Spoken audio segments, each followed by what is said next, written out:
L'Éternel Dieu prit l'homme et le plaça dans le jardin d'Éden pour le cultiver et pour le garder. L'Éternel Dieu donna cet ordre à l'homme. Tu pourras manger de tous les arbres du jardin, mais tu ne mangeras pas de l'arbre de la connaissance du bien et du mal, car le jour où tu en mangeras, tu mourras. Genèse chapitre 2 versets 15 et 17. Il y a dans ces versets de Genèse de grandes vérités implacables qui font surgir l'infini amour et grandeur de Dieu.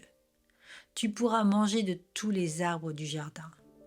L'amour de Dieu consiste à donner à l'homme tout ce dont il a besoin en abondance pour être heureux et ne manquer de rien. L'amour, c'est aussi prévenir ses enfants du danger qu'il faut à tout prix éviter. Tu pourras manger de tous les arbres du jardin, mais tu ne mangeras pas de l'arbre de la connaissance du bien et du mal, car le jour où tu en mangeras, tu mourras. Si l'on va plus loin dans l'amour du Seigneur, nous lisons au verset 18 « Il n'est pas bon que l'homme soit seul, je lui ferai une aide semblable à lui. » C'est alors que la femme fut créée de la côte de l'homme.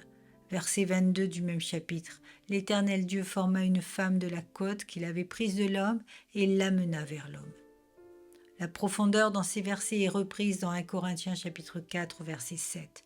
Car qui est-ce qui te distingue? Qu'as-tu que tu n'aies reçu? Et si tu l'as reçu, pourquoi te glorifies-tu comme si tu ne l'avais pas reçu? Que devons-nous retenir de cela?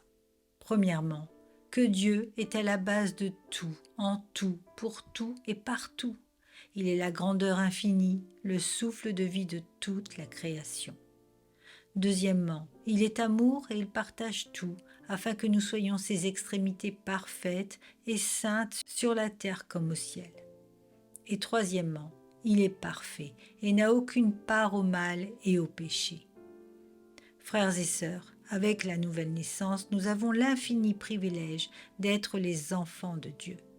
Nous sommes des éléments vivants de sa création, des membres de sa famille royale, et nous n'avons plus à nous inquiéter pour notre avenir. Aucun empire, aucun gouvernement, aucune dictature n'ont de dominance sur Dieu et de fait sur ses enfants.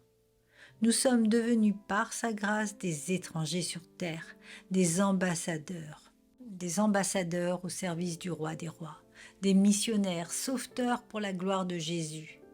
Matthieu chapitre 4 versets 19 à 20 nous donne notre ordre de mission. Suivez-moi et je vous ferai pécheurs d'hommes. Aussitôt ils laissèrent les filets et le suivirent. Ce message ne s'adresse pas qu'aux seuls apôtres, mais à tous les enfants de Dieu, sans qu'ils aient besoin d'être pasteurs ou évangélistes. Notre nouvelle vie suffit à elle-même pour être des pécheurs d'hommes à l'aide de nos paroles et de nos actes, par la connaissance de la parole de Dieu et le feu qui nous anime pour le sauvetage des âmes. Nos âmes régénérées au service du Maître agissent avec amour et puissance parce que nous obéissons à sa parole lorsqu'il nous demande de cultiver et de garder le jardin. Prions et louons notre Seigneur pour cette grâce infinie.